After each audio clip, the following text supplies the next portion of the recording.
I can no longer stand by and watch this disastrous spectacle unfold. Keir Starmer's government is a complete failure, plain and simple. This isn't just a string of political missteps or rookie errors. What we're witnessing is unprecedented incompetence. Let's begin with the glaring issue. Starmer appointed a minister with a fraud conviction. Yes, you read that correctly. Someone with a criminal record. And Starmer was fully aware of it when he included Louis Haar in the shadow cabinet back in 2020. How does such a monumental blunder happen? It's utterly unacceptable and a disgrace to anyone who believed Labour would bring real change. If Starmer can't even make basic judgment calls like this, how can we trust him on bigger issues? But this is just the beginning. Everything Labour promised to fix, every vow they made is falling apart. Take their pledge to control immigration, for example. The numbers are staggering. 900,000 new arrivals in just 1 year. This isn't policy, it's chaos.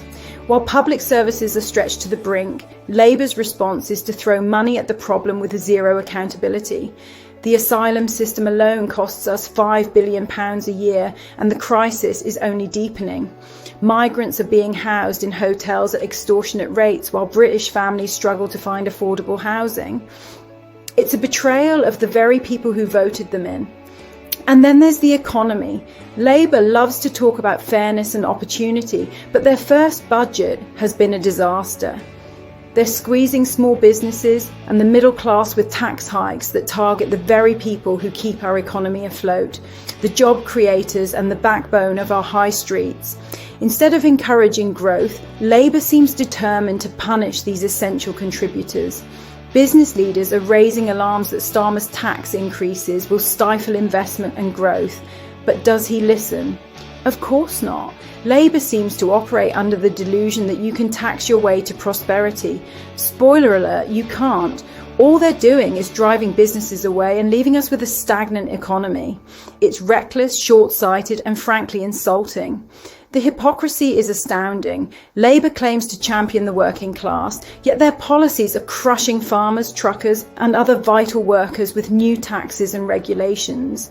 These are the very people Labour claims to represent, yet they're the ones bearing the brunt of this misguided governance. It's as if Starmer and his team are completely out of touch with reality. They thrive on photo ops and sound bites, but when it comes to delivering real results for working people, they're nowhere to be found. And what about the North? Labour's supposed heartlands, the regions that place their trust in Starmer, hoping for real change.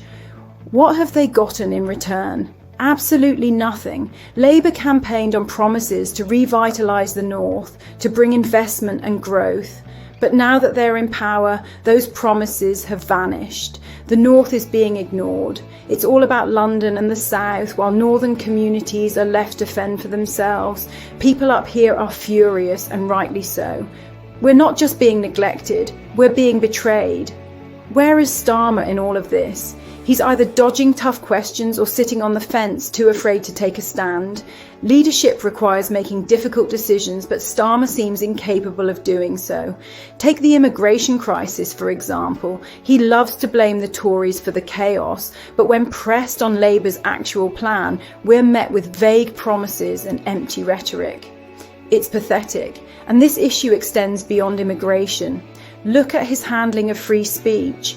Labour, which once stood for freedom and democracy, is now pushing policies that resemble old blasphemy laws, attempting to control what we can say online under the guise of protecting vulnerable groups. This is nothing less than censorship, and it's deeply concerning. The reality is that Starmer came in promising a new dawn, yet all we've received are storm clouds. His government is a mess, his policies are failing, and his leadership is absent. The public is waking up to the truth. Labour is not up to the task. The Conservatives are having a field day with this, and who can blame them? Starmer has handed them all the ammunition they need. Even Labour MPs are starting to grumble, and talk of leadership challenges is swirling. It wouldn't surprise me if Starmer doesn't make it to the next election. The writing is on the wall. This government is falling apart, and the British people are the ones paying the price. We deserve better than this. We need leaders who actually know what they're doing, leaders who can make tough decisions and deliver real results. Labour isn't just failing, they're actively making things worse. It's one disaster after another, and it's clear they have no clue how to fix it. I can no longer stand by and watch this disastrous spectacle unfold. Keir Starmer's government is a complete failure. So what's next? Honestly, I don't know. But one thing is certain, Labour needs to wake up, and fast. They need to stop blaming the Tories for everything and start taking responsibility. Excuses won't cut it anymore. We need action. If Starmer and his team can't get their act together, they need to step aside. Britain can't afford this level of incompetence any longer. Time's up, Labour. Fix it or get out of the way.